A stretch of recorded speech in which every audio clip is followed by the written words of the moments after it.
ajonjolí de todos los moles. Vamos a iniciar de lleno con la Mañana 360. Desde finales de la semana pasada, algunas voces de la oposición, algunos empresarios que no coinciden con el gobierno de México, algunos comentócratas. El día de hoy se esperaba que la presidenta hablara respecto a estas voces que incluso llaman al boicot de la elección judicial, porque entre las críticas, en las contradicciones que dicen los comentócratas, es que ellos argumentan que se acabó la democracia porque el pueblo de México va a decidir con su voto quiénes van a ser las autoridades. Y es una contradicción porque dicen, ya no va a haber democracia en nuestro país si el pueblo de México elige con su voto a las autoridades judiciales. Hablamos de jueces, magistrados y ministros. La oposición quiere, o a ellos les gustaría que fuera como antes. ¿Qué sucedía antes, Arlene? El presidente proponía a quienes quería como ministros. Eso sí, no somos tontos. Y no olvidamos que las propuestas del presidente eran afines a su pensamiento y a lo que él quería que sucediera en el país. Y los ministros en la Corte eran como empleados del presidente. Lo que dijera el presidente era lo que se hacía. No decidía el pueblo de México. El pueblo de México pues no tenía esa oportunidad de decidir quién era el ministro, el juez, el magistrado, sino era simplemente el que le tocaba. Y el que le tocaba, además del presidente, un grupo de políticos que también ponían en ciertos puestos a jueces y magistrados. Eso era antes. No nos hagamos tontos. Ahora, pues bueno, la oposición, los comentócratas dicen, ya no va a haber democracia si el pueblo de México elige. Eso es lo que está diciendo la oposición. Pero además, qué irónico, Miguel, que llaman al no votar a aquellos que han perdido elecciones, aquellos que han contribuido en fraudes electorales, los que se dicen demócratas pero no entienden que el fundamento de la democracia es la votación del pueblo. Y entonces también nos damos cuenta que están desesperados porque saben que les quedan menos de 14 días para perder esos privilegios que los cobijaron por tanto tiempo. No pagar impuestos, cometer delitos, incluso evadir la propia justicia y la ley. Se dicen defensores de la Constitución, pero la han pisoteado más de una vez, Miguel. Y esa es una realidad constante en nuestro país, donde sin duda alguna existe una deuda histórica. El día de hoy la presidenta Claudia Sheinbaum habla al respecto y menciona que ella está renunciando a su derecho de la Constitución como presidenta de la República Mexicana a poder dictaminar quiénes toman esas decisiones. Sí, claro, dicen que es autoritaria, pero también la señalan porque abre este espacio a que las personas podamos elegir a nuestros representantes en el Poder Judicial. Si podemos elegir quién gobierna en el Ejecutivo, en el Legislativo, ¿por qué no en el Poder Judicial? Un poder que sin duda alguna nos ha hecho tanto daño a nuestro país. Vamos a escucharla. Dicho de otra manera, la presidenta está renunciando a su derecho a poner a los ministros. Es decir, si nosotros no hubiéramos empujado la reforma, ¿quién hubiera decidido los próximos ministros y ministras? La presidenta. Pues en mi caso renuncio a esa atribución que me daba la Constitución para que elija a quién, el pueblo. ¿Cómo pueden decir que es mejor que elija la presidenta con la que no están de acuerdo? Pues imagínense su contradicción. A que elija el pueblo, una elección democrática. Pero además dicen que eso es autoritarismo y que ahora Morena va a tomar el control de la Corte. Es la decisión del pueblo, por quien vote el pueblo. Por eso decimos que México va a ser un país más democrático el 1 de junio. Es verdad que quienes llaman a boicotear, a no participar, a no votar en la elección judicial, son quienes van a perder con los jueces corruptos, con los ministros corruptos, con los magistrados corruptos, van a perder este manto protector e de impunidad que los favorecía, que los hacía sentir dueños de México. Esos son justamente los que están llamando a no votar, quienes han tenido decisiones judiciales que les han ayudado a no pagar impuestos, a ser impunes ante la comisión de delitos, a salir libres cuando son perfiles, son criminales de alto perfil. Esos son los que están llamando a no votar por los jueces, magistrados y ministros que, pues bueno, buscamos con nuestro voto sean los que den verdadera justicia al pueblo de México. Porque hoy la presidenta recordó que esta reforma al Poder Judicial no salió de la nada, no fue una ocurrencia. Fue la respuesta ante la demanda de millones de ciudadanos mexicanas y mexicanos que pedían que hubiera verdadera justicia, que los jueces no fueran unos vendidos y no fueran unos corruptos. Recordarás hace no mucho, Arlene, el caso de un juez que dijo, bueno, la menor de edad, una niñita que fue víctima de agresión sexual por una persona, dijo, la niñita no pudo recordar la hora, el día donde fue agredida sexualmente. Y por eso el presunto responsable tiene que salir libre. Y todavía la mamá le pide verdadera justicia y el juez, de forma arrogante, pues puede ahí apelar mi decisión, O sea, diciendo, pues si no le gusta, haga lo procedente, de todos modos aquí se hace lo que yo digo. Por casos como este, entre muchos otros, Arlene, que podríamos hacer una lista muy, muy larga de la historia negra de jueces, magistrados y ministros, pues fue que nació la reforma al Poder Judicial. No se me olvida que durante la administración pasada, ministros decidieron echar para atrás la reforma energética que favorecía a la Comisión Federal de Electricidad frente a los privados que dominaron el mercado y que, pues bueno, en algún momento pretendían dominar totalmente el mercado y poner precios como ellos querían, como sucede en España. Bueno, no se me olvida que unos ministros echaron para atrás la reforma en materia energética que favorecía a la CFE, entre otras decisiones de jueces, magistrados y ministros. La presidenta dice, la reforma no fue de la nada. Fue una demanda de justicia de millones de mexicanos que estaban hartos, cansados de que en la autoridad judicial no hubiera respuesta al pueblo de México en materia de justicia. A mí me parece muy divertido cuando ves a Ricardo Salinas Pliego, Pati Chapoy, Marta Higareda, Felipe Calderón, figuras impresentables, pero además que algunas ni siquiera saben de política y nunca han hablado al respecto, y cuando lo hacen es con indicaciones, verlos tan molestos por este cambio. Eso a mí solo me indica algo, Miguel. Las cosas están cambiando y las cosas van bien. Porque cuando vemos molestos a aquellos que han mantenido el status quo que tanto ha lastimado al pueblo, es porque las cosas están cambiando. El día de hoy la presidenta justo menciona al respecto y dice que pues lo que está sucediendo en nuestro país, y es que ven monos contra chetes, dijeran en mi rancho. Todo lo que sucede en el país señalan específicamente la elección del Poder Judicial. Vamos a escucharla. Hay que ubicar por qué fue la reforma al Poder Judicial, porque parece que es una ocurrencia que salió de la nada. Y no, la reforma al Poder Judicial se estuvo difundiendo durante todo el periodo electoral y la gente decidió darle el apoyo a nuestro movimiento para que hubiera mayoría calificada, para que hubiera, entre otras reformas profundas de nuestro país como parte de la transformación, la elección democrática del pueblo de México de jueces, juezas, magistradas, magistrados, ministras, ministros de la Suprema Corte de Justicia de la Nación. ¿Por qué se da esto? Pues porque hoy tenemos un poder judicial que, primero, mucha corrupción, nepotismo reconocido por la propia presidenta de la Corte en un informe que dio. Tercero, la Corte durante todo el periodo del presidente López Obrador decidida a actuar fuera de sus facultades legislando. Es decir, leyes que aprobaba el Congreso, leyes que echaba atrás la Corte sin fundamento, según esto, por procedimientos, por problemas de procedimiento.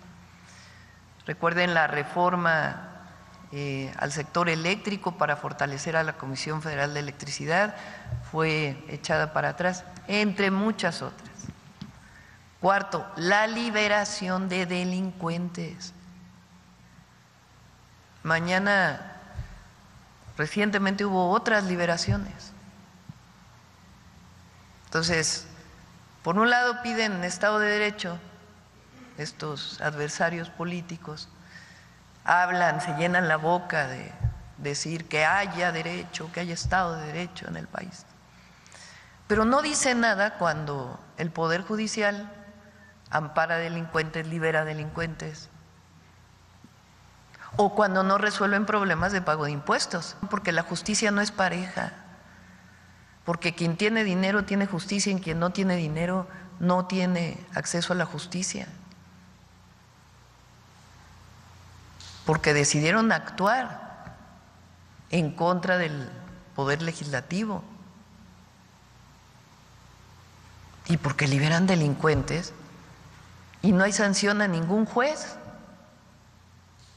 porque el Consejo de la Judicatura está dirigido por la presidenta de la Corte.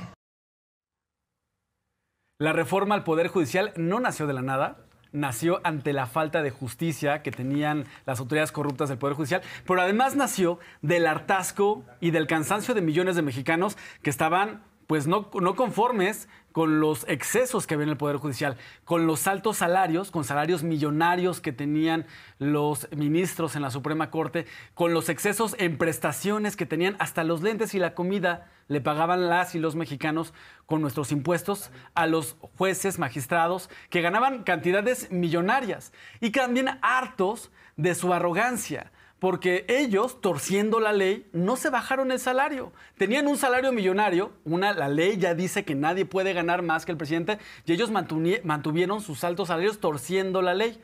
Porque dicen, no, pues yo veo cómo le encuentro para seguir manteniendo mi salario millonario, y ofende. Porque es un salario millonario que no está acorde con la realidad de nuestro país. Porque ellos sí se sienten superiores. Es decir, yo soy magistrado, estudié mucho y tienen que pagarme mi comida y tienen que pagarme mi salario millonario. Y si hay inconformidad, a mí no me importa. Toma en cuenta toda esa arrogancia, todos esos abusos y la falta de justicia. Pues sí, nació una reforma al Poder Judicial que fue el plan C. La mayoría de las y los mexicanos votaron por los legisladores, diputados y senadores que estuvieran a favor de la transformación y de cambios que se requieren en el país, entre ellos la reforma al Poder Judicial, Arrin. Pero también se tocaron más temas. Sí, Miguel, yo me pregunto, ¿dónde están aquellos activistas defensores del país de los derechos humanos? ¿Y dónde estaban cuando sucedió la impunidad en la guardería ABC, donde Felipe Calderón dio instrucciones a los ministros para que no existiese justicia a los 49 bebés que fallecieron y más de 100 heridos? ¿Qué ha pasado con la cantidad enorme de casos de mujeres violentadas en nuestro país que se ven revictimizadas justo por el Poder Judicial, donde tienen que contar una y otra vez su versión para ver si el sistema algún día les va a creer? ¿Qué pasa con la cantidad de casos donde los narcotraficantes salen libres de la justicia o incluso sus familias se ven beneficiadas por las propias dictaminaciones del Poder Judicial? Ahí sí no dice nada. Entonces, la doble moral de la derecha se nota y se nota muy bien. Estas son las boletas que el equipo de producción nos hizo el favor de imprimir. Se las vamos a estar enseñando gran parte de nuestras transmisiones. Esto porque sin duda alguna es importantísimo recordar que estas boletas son nuestra herramienta para poder cambiar la realidad que existe en nuestro país. Este 1 de junio están ministras y ministros, magistradas y magistrados del Tribunal de Disciplina Judicial, magistradas y magistrados regionales del Poder Judicial de la Federación, específicamente del Tribunal Electoral. Esta amarilla es para jueces y juezas de distrito. Atención aquí porque hay colores y tiene que estar relacionado con los colores que hay aquí. Estamos a 11 días de la elección judicial. La amarilla va a ser para jueces y juezas de distrito. ¿Y cómo se va a votar? Por favor, véanlo en la siguiente pieza. Mediante votación directa de la ciudadanía, a partir de septiembre de este año, la Suprema Corte de Justicia de la Nación estará integrada por 5 ministras y 4 ministros, quienes deberán tomar protesta ante el Senado.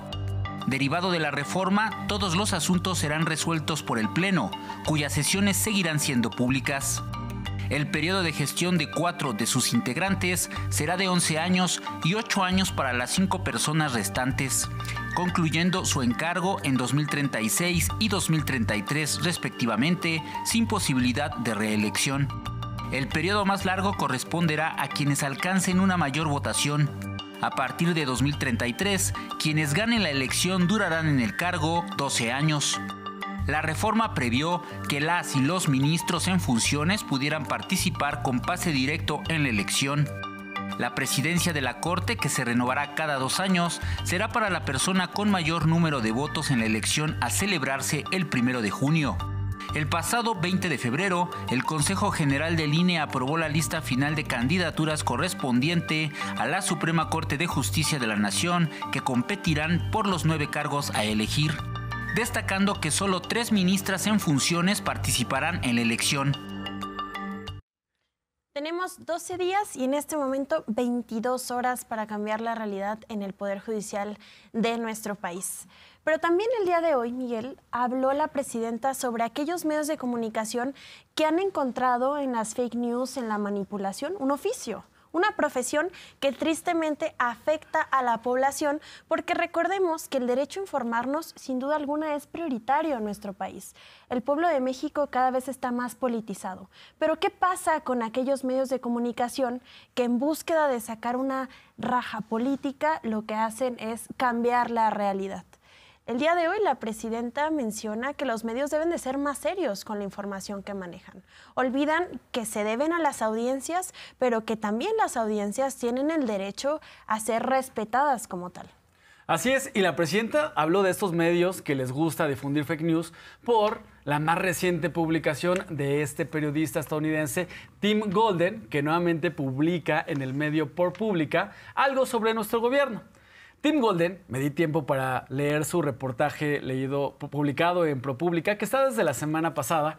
Él hace un recuento de lo que pasa en el país, menciona que el gobierno de Estados Unidos por algún motivo decidió retirarle su visa a la gobernadora de Baja California, Marina del Pilar. Hace un recuento de lo que hace en el país y dice, y por cierto, hay una lista donde hay algunos gobernadores, algunos políticos que están relacionados o posiblemente estén relacionados con el crimen, y ese es su reportaje. En realidad no trae nada, hace un recuento de lo que ya hace y trata de relacionar una supuesta lista con grupos criminales. Solo hay que no perderlo de vista, y la presidenta lo hace esta mañana. ¿Quién es Tim Golden? Es el mismo que justo en su investigación pasada vinculaba al expresidente Andrés Manuel López Obrador con narcotráfico en el 2006 y que no mostró ninguna evidencia, y al final fue desechada su investigación porque no cumplía con el rigor periodístico que se requiere para culpar a un presidente en funciones de un caso como tal. Ese es Tim Golden, el que publicó esa información sin ninguna prueba, y que, por cierto, el gobierno de Estados Unidos salió a decir no hay ninguna investigación contra López Obrador. Y todavía, Arlene, siendo escéptico, decir, pues bueno, tal vez hay una investigación. El presidente López Obrador jamás ha sido detenido, jamás ha sido señalado por alguna autoridad. No hay nada. Tim Golden sigue publicando a base de rumores, y no olvidar que su fuente, la CIA, la DEA, pues bueno, la DEA está enojada con el gobierno de México porque las Fuerzas Armadas no se subordinaron durante los gobiernos, desde que iniciaron los gobiernos de la transformación, no están subordinadas ante las agencias de Estados Unidos. Y esa es su fuente. Agencias de Estados Unidos que están enojadas con México. Bueno, nuevamente Tim Golden publica un reportaje sin pruebas, con fuentes muy dudosas, dice fuentes que no pueden ser reveladas, o sea, se lo puede haber dicho su abuelita o su vecino, que cree o soñó algo, y Tim Golden lo publica. Bueno, la presidenta recuerda quién es Tim Golden y habla particularmente de su más reciente publicación en el medio ProPublica. Frente a cualquier persona mexicana que Estados Unidos tenga algo, su Departamento de Justicia tiene que comunicarlo a la Fiscalía General de la República. Esa es la vía. Y la Fiscalía General de la República revisar si hay pruebas en contra de esa persona. Y si es el caso, pues la Fiscalía General de la República tiene que actuar. Repito, nosotros no vamos a cubrir a nadie. Pero, pues no así, ¿verdad? En el puro chismerío de que hay quién sabe qué cosas. Pues tiene que haber seriedad de los medios mexicanos que cargan información que no saben ni de dónde viene. Seriedad de este medio de ProPublica, que diga de dónde viene su información y qué sabe. Y no nada más querer sacar una nota afectando a nuestro gobierno, entonces, y a nuestro movimiento. Entonces, si hay algo que se presente la Fiscalía General de la República, con pruebas, y actuaría. Mientras tanto, nosotros seguimos trabajando como siempre. Y lo único que pedimos en la relación con Estados Unidos, pues es respeto, como siempre lo hemos hecho. Respeto a México y respeto a las normas internacionales en estos casos que deberían seguirse. No, nuestro apoyo a Marina del Pilar. Ella ha hecho muy buen trabajo al frente del gobierno de Baja California y no hay nada que tenga que ver con una investigación que conozca la Fiscalía General de la República. No hay ninguna información en la Fiscalía General de la República que pudiera decir que hay algo en contra de Marina del Pilar. Entonces ella hace buen trabajo, la quiere mucho la gente, lo he visto, lo he percibido cuando estoy en Baja California. Y pues claro, ahí ella informó que le fue retirada la visa. La Embajada de Estados Unidos dice que es una información privada, que no se puede dar más información, y hasta ahí no hay nada más. Entonces ella está haciendo su trabajo en Baja California, y qué bueno de todas maneras que quien no esté de acuerdo, pues que se manifieste. Somos un país libre, todos se pueden manifestar en contra de algo, no, aquí no hay represión. A esto también es importante señalar aquellos medios que replican esta información sin fundamentos. Lo hemos visto en Grupo Fórmula, en los noticieros de Azucena Oresti, en Ciro Gómez Leiva, donde sin darse cuenta de los fundamentos que realmente tiene la investigación, a ojos cerrados, están tirando información falsa, pero además esto, sin duda alguna, es una falta de respeto para las audiencias que merecen rigurosidad periodística. Por otro lado, el día de hoy la presidenta en temas internacionales habla que se entregarán credenciales a embajadores de Estados Unidos, Colombia, de República Dominicana, Eslovaquia y muchas otras más. Vamos a escucharla. Viene a recibir sus cartas credenciales el embajador de la República Argelina Democrática Popular, de la República Dominicana, de la República de Colombia, de la República Eslovaca y de los Estados Unidos de América. Como a las 12:30 más o menos empezaré a recibirlos.